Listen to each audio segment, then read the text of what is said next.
Hello বন্ধুগণ, আজকের ভিডিওতে আমি খুবই কম সময় অর্থাৎ 5 মিনিটেই মাত্র মোবাইলে কিভাবে অ্যান্টি র্যাগিং সার্টিফিকেট বা অ্যান্টি র্যাগিং অ্যাফিডেভিট তৈরি করতে হবে বা অনলাইনে বার করতে হবে সেটি শেখাবো।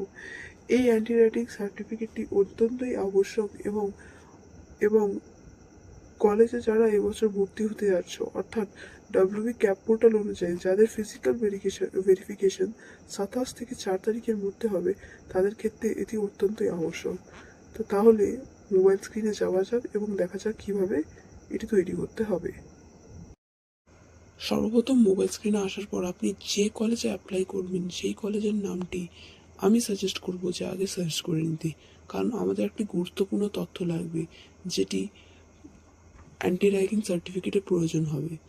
যেমন আমি এক্ষেত্রে একটি কলেজের নাম সার্চ করেছি এক্সাম্পলের জন্য, এবং ওই কলেজের নাম সার্চটা নয়, তার সাথে তার ওয়েবসাইটটা দেখতে হবে। যেমন কি দেখতে পাচ্ছেন এখানে একটি ওয়েবসাইট আমরা পেয়ে গেছি। এই ওয়েবসাইটটি ওপেন করার পর, কলেজের ওয়েবসাইটের ওপেন করার পর আমাদের এখানে খুঁজতে হবে এই কলেজের প্রিন্সিপালের নাম, কারণ এই প্রিন্সিপালের নামটি খুবই আবশ্যক। সার্টিফিকেটের ক্ষেত্রে এটি জোগাড় করতে হবে আপনাদের। তাই সহজ উপায় হচ্ছে কলেজের ওয়েবসাইটে গিয়ে উপর নিচে করে দেখার। যেমন কি এখানে দেখতে পাচ্ছেন যে এই কলেজের প্রিন্সিপালের নাম এখানে লেখা আছে, এটাকে স্ক্রিনশট তুলে বা কোথাও নোট ডাউন করে রেখে দিন। এছাড়া আরেকটি জিনিস যেটা আপনাকে জোগাড় করে রাখতে হবে সেটি হচ্ছে কন্ট্যাক্ট, অর্থাৎ নিচে বা এদিকে ওদিক ওয়েবসাইট ঘাঁটতে ঘাঁটতে দেখবেন ওয়েবসাইটে এরকম একটি পেজ আসবে কন্ট্যাক্ট নাম্বারের। এই কন্ট্যাক্ট নাম্বারটিও নোট করে রেখে দিন, বা এই কন্ট্যাক্ট নাম্বারটিকেও কোথাও না কোথাও কপি করে বা স্ক্রিনশট করে রেখে দিন, কারণ এটির অ্যান্টি র্যাগিংয়ে লাগবে, এটি কলেজের লাগবে। ঠিক আছে, এরপর আপনাদের একটি ওয়েবসাইটে যেতে হবে, যে ওয়েবসাইটটি হলো অ্যান্টি র্যাগিং ওয়েবসাইট। ক্রোমে এসে আমাদের আবার সার্চ করতে হবে অ্যান্টি র্যাগিং, কারণ অফিসিয়াল ওয়েবসাইটের নামই এটি। অ্যান্টি র্যাগিং সার্চ করার সাথে সাথে আমরা প্রথমেই দেখতে পাবো একটি অফিসিয়াল অ্যান্টি র্যাগিংয়ের ওয়েবসাইট চলে এসছে। এই প্রথম লিঙ্কে ক্লিক করে আমরা ওয়েবসাইটের মধ্যে প্রবেশ করব। এই ওয়েবসাইটে ঢোকার পর উপরে আপনারা 3টে প্যারালাল লাইন দেখতে পাচ্ছেন। এখানে ক্লিক করে আমরা আন্ডারটেকিংয়ে ক্লিক করব। এই আন্ডারটেকিংয়ে ক্লিক করার সাথে সাথে আমাদের কয়েকটি অপশান ওপেন হবে।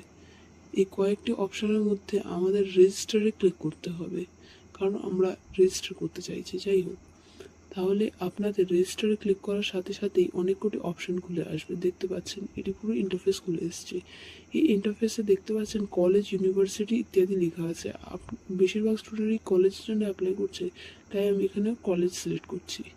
কলেজে ক্লিক করার সাথে সাথেই আপনারা একটি নতুন ওয়েবসাইটে যাবেন। দেখতে পাচ্ছেন এই ওয়েবসাইটে, এখানে আপনাদের নাম বা যে ব্যক্তি এই সার্টিফিকেটটি করতে পারছে অর্থাৎ স্টুডেন্টের ডিটেল আপনি দিতে পারেন। উদাহরণস্বরূপ আপনি যে ইচ্ছা নাম দিতে পারেন।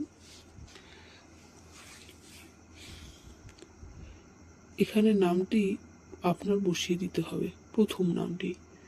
এরপর মিডিল নেম থাকলে মিডিল নেম, আর না থাকলে আপনার সারনেমটি এখানে বসিয়ে দেবেন। এরপর আপনার অর্থাৎ স্টুডেন্টের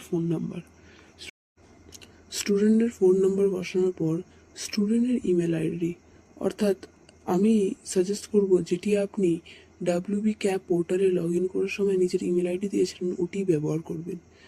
ওই ইমেল আইডি বসানোর পর এখানে আমাদের সিলেক্ট করতে হবে স্টুডেন্টের জেন্ডার। সিটি বলতে এখানে যদি স্টুডেন্ট কোনো গ্রামে থাকে তার অ্যাড্রেসে যে গ্রামটি ব্যবহার হয় ওই গ্রামটি, যদি সিটিতে থাকে তাহলে সিটির নাম। আপনি যা ইচ্ছা বসাতে পারেন, যেটা আপনার অ্যাড্রেসে বসান। উদাহরণে আমি এখানে কলকাতা বসিয়েছি। স্টেট আপনি বেশিরভাগ জন এখানে ওয়েস্ট বেঙ্গল এ বাস করে, তাই আপনি এখানে স্টেটের জায়গায় ওয়েস্ট বেঙ্গল সিলেক্ট করে নেবেন। এবার ন্যাশনালিটি বেশিরভাগ স্টুডেন্টদেরই ইন্ডিয়ান আছে, কারণ সবাই ইন্ডিয়াতেই বাস করে, তাহলে এখানে দেখালাম না। এবার প্যারেন্ট বা গার্জেন, এখানে আপনি আপনার বাবা মা বা আপনার যেই গার্জেন আছে তার নামটি বসাবেন। তার নামটি বসানোর পর এখানে গোটা নামটি বসাবেন। এখানে সারনেম বা নেমের আলাদা স্পেস দেওয়া নেই, গোটা নামটি বসাবেন। এবার প্যারেন্টের মোবাইল নাম্বার দেবেন, যে আপনার গার্জেনের যে মোবাইল নাম্বারটা আছে সেটা বসাবেন। প্যারেন্টের ইমেল যদি থাকে তাহলে দেবেন, না হলে নিজের ইমেলটাই দিয়ে দেবেন আরেকবার, গ্যাপ লাগলে হবে না। এখানে আমি অন্য একটি ইমেল আইডি বসাচ্ছি, তাহলে হয়ে যাবে। এবার সিটি, যদি আপনার প্যারেন্টস সেম সিটিতে থাকে যেখানে আপনি থাকেন তাহলে সেম বসাবেন, যদি আলাদা সিটিতে থাকে আলাদা করবেন। আর ডিস্ট্রিক্ট, ওই স্টেট যেটা হবে বসিয়ে দেবেন। এবার গার্জেনের অ্যাড্রেসের জায়গায় আপনি আপনার village, post office, police station, district, pincode, state লেখার প্রয়োজন নেই। এরকম অ্যাড্রেসটি আপনি বসিয়ে দেবেন, এটাই প্রয়োজন হবে এখানে। অ্যাড্রেসটি সম্পূর্ণ করার পর আপনি নিচে দেখতে পাবেন যে কলেজ অ্যান্ড কোর্স ডিটেলস, অর্থাৎ কলেজ এবং কোর্সের ডিটেল। কলেজটি কোন রাজ্যে আছে, যেহেতু এখানে কলেজটি পশ্চিমবঙ্গের ভিতরে তাই আমি পশ্চিমবঙ্গ সিলেক্ট করলাম। এরপর এখানে অ্যালফাবেটিক অর্ডারে অনেক কটি কলেজের নাম দেওয়া আছে। এর মধ্যে আপনি যেই কলেজে সিলেক্ট আউট হয়েছে আপনার বা যেখানে ভর্তি হবেন সেই কলেজটি খুঁজে নিয়ে সেটিকে সিলেক্ট করতে হবে। এখানে আমি একটি কলেজকে সিলেক্ট করব এবং এই কলেজ সিলেক্ট করার সাথে সাথেই নিচে কলেজের ডিটেলসগুলি নিচে থেকেই চলে আসবে। আপনি দেখতে পাচ্ছেন এখানে কলেজ সিলেক্ট করার সাথে সাথেই ডিটেলসগুলি চলে এলো। এবার প্রথমে আমরা কলেজের প্রিন্সিপালের নেমটি স্ক্রিনশট তুলে বা নোট করে রেখেছিলাম। ওই প্রিন্সিপালের নেমটি এখন কপি করে ওয়েবসাইটে এখানে ডাইরেক্টরসের নেমে বসিয়ে দিতে হবে। যেহেতু আগে থেকে ডক্টর দেওয়া আছে, ডক্টরটি কেটে দিতে হবে। এরপর এর নিচে আমরা যে ফোন নম্বরটি নোট করে রেখেছিলাম সেটি দিয়ে দেব। এরপর এখানে দেখতে পাচ্ছেন কোর্স নেম। এবার বলে রাখি, যারা প্রথম ইয়ার বিএসসি বিএতে ভর্তি হয়েছেন তারা আন্ডার গ্র্যাজুয়েটে, যারা ডিপ্লোমার জন্য তারা ডিপ্লোমা, এখানে আমি আন্ডার গ্র্যাজুয়েট সিলেক্ট করছি। আর এরপরে নেম অফ দ্য কোর্সে আপনি কি করবেন, আপনার যে এই প্রফেশনাল অ্যাডমিশন রিসিপ্ট আছে এখানে আপনি দেখতে পাবেন যে আপনার কি কোর্সের নামটি লেখা আছে, সেটিকেই কপি করে আপনি ওখানে লিখে দেবেন। যেমনকি এক্ষেত্রে আমি লিখে দিচ্ছি, দেখতে পাচ্ছেন 3A BA মাল্টিডিসিপ্লিনারি, অর্থাৎ বিএ 3 বছরের যেটি হয় পাস। এরপর নাম্বার অফ স্টুডেন্টস, এখানে যেহেতু আমাদের জানা নেই তাই আমরা কিছু দেবো না, যেহেতু নতুন ভর্তি হচ্ছে তাই কারেন্ট ইয়ার অফ স্টাডি 1 হবে। নিয়ারেস্ট পুলিশ স্টেশন, এটি কিন্তু আপনার পুলিশ স্টেশন নয়, এটি হচ্ছে কলেজের নিয়ারেস্ট পুলিশ স্টেশন। তো আপনি গুগলে কলেজের নামের সাথে সার্চ করবেন নিয়ারেস্ট পুলিশ স্টেশন, তখন দেখিয়ে দেবে যে কোন পুলিশ স্টেশনটা। এক্ষেত্রে আপনি দেখতে পাচ্ছেন যে এখানে এই কলেজের নিয়ারেস্ট পুলিশ স্টেশন এটি।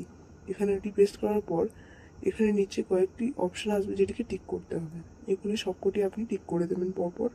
টিক করে দেওয়ার পরে নিচের দিকে আপনি দেখতে পাচ্ছেন এই ফোন নম্বরটি, হেল্পলাইন নম্বরটি, এটাকে কপি করে নেবেন কারণ আমাদের নিচে এটিকে লিখতে হবে। এই সেম নাম্বারটি এই বক্সে পেস্ট করে দেবেন। পেস্ট করে দেওয়ার পর এখানে নো নো নো, বেশিরভাগ নো করে দেবেন যে আপনার সাথে র্যাগিং হয়েছে কি হয়নি। আপনি মাইল্ডও করতে পারেন যদি হয়ে থাকে। আমি তো এখানে সবকটিতেই নো করেছি। এরপর সব কিছু চেক করার পর আপনি দেখতে পাচ্ছেন এখানে একটি টিক বাদ চলে গেছিলো। যাই হোক, এটিকে সাবমিট ফর্মে ক্লিক করবেন। সাবমিট ফর্মে ক্লিক করার সাথে সাথে এখানে দেখতে পাচ্ছেন আপনার রেফারেন্স আইডি এসে গেছে। এটাকে আপনি স্ক্রিনশট তুলে রাখবেন। রেফারেন্স আইডি আসার পর আপনি যদি ওয়েবসাইটের নিচের দিকে যান দেখতে পাবেন এখানে লেখা আছে ডাউনলোড আন্ডারটেকিং।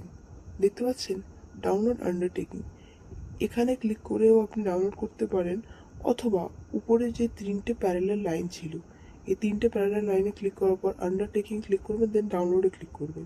এবার যে রেফারেন্স আইডিটি আপনারা স্ক্রিনশট তুলে রেখেছিলেন ওই রেফারেন্স আইডিটি এখানে পেস্ট করে দেবেন। যে ইমেল অ্যাড্রেসটি স্টুডেন্টের ইমেল আইডি ছিল ওটি এখানে দিয়ে দেবেন এবং মোবাইল নাম্বার স্টুডেন্টই দেবেন, গার্জেনের এখানে কিছু লাগবে না। স্টুডেন্টের মোবাইল নাম্বারটি এখানে দিয়ে দেবেন। এখানে এসব দেওয়ার পরে আপনাকে এখানে সাবমিট বাটনে ক্লিক করতে হবে। তাহলে সহজেই চলে আসবে আপনাদের সার্টিফিকেটটি। দেখতে পাচ্ছেন ডাউনলোড হয়ে গেছে। এটিকে ওপেন করে দেখতে পাচ্ছেন এই 2 পেজের এটি সার্টিফিকেট চলে এসেছে। এই সার্টিফিকেটটি আপনার র্যাগিং সার্টিফিকেট বলা যেতে পারে। এই সার্টিফিকেটে এখনও কয়েকটি জিনিস বাকি আছে, যেমন কি এখানে দেখতে পাচ্ছেন ডিক্লেয়ার্ড অন। এখানে যেদিন আপনি জমা দেবেন বা যেদিন কলেজে এটি জমা দিতে হবে সেদিনের এই ডেটটা বসাবেন। এরপরে দেখতে পাচ্ছেন ভেরিফাইড অ্যাড, এটি আপনি আপনার লোকেশন দেবেন, আপনার অর্থাৎ আপনার বাড়ি যেখানে আছে ওই লোকেশনটাই দিয়ে দেবেন এবং অনে ছেড়ে দেবেন যে যেদিন জমা দেবেন সেদিনের ডেটটা দিয়ে দেবেন। এরপর সিগনেচার অফ ডিপোজিটারে এখানে স্টুডেন্টের সিগনেচারটি হবে। এরপরে দেখতে পাচ্ছেন ডিক্লেয়ার অন, আবার যেদিন জমা দেবেন সেদিনে ডেট দেবেন। এরপরে আপনি গার্জেন হিসেবে যে ব্যক্তিকে সিলেক্ট করেছিলেন, দেখতে পাচ্ছেন আমি আরমান বলে একজনকে সিলেক্ট করেছিলাম, এখানে তার সই হবে গার্জেন হিসেবে, এবং অনে আপনি ছেড়ে দেবেন, যা হবে দেখা যাবে। এবং অ্যাড্রেসে আপনি সেম, আপনার প্যারেন্টের যদি আলাদা অ্যাড্রেস থাকে সেটি দেবেন, যদি হয় তাহলে সেমই দিয়ে দেবেন, আর ডেটটি সর্বদাই ফাঁকা রাখবেন। আর এখানে আপনার গার্জেনের সিগনেচারটি হবে। এই 2 পেজটি প্রিন্ট আউট করে সিগনেচার করে পিন করে রেখে দেবেন। এটি আপনার অ্যান্টি সার্টিফিকেট বা অ্যান্টি র্যাগিং অ্যাফিডেভিটও আপনি বলতে পারেন। এরপর এর সাথে আপনাকে আরও অনেক কটি ডকুমেন্ট আপনার কলেজে নিয়ে যেতে হবে। আপনি যদি জানতে চান আপনার স্পেসিফিক কলেজে কবে আপনাকে ডাকা হবে ভেরিফিকেশনের জন্য ফিজিক্যাল, সেটি জানার জন্যে আপনি ডিসক্রিপশনে দেওয়া ভিডিওটি তাতে আপনি দেখতে পাবেন যে কিভাবে আপনি দেখবেন এবং কি কি ডকুমেন্ট আপনার কলেজ চাইছে আপনার থেকে ফিজিক্যাল ভেরিফিকেশন, তাও দেখার উপায় ডিসক্রিপশনে দেওয়া লিঙ্কে ক্লিক করুন এবং ওই ভিডিওটি দেখুন। তাতে সম্পূর্ণ বিস্তার রূপে দেওয়া আছে যে কিভাবে সেটি দেখতে হবে। ধন্যবাদ।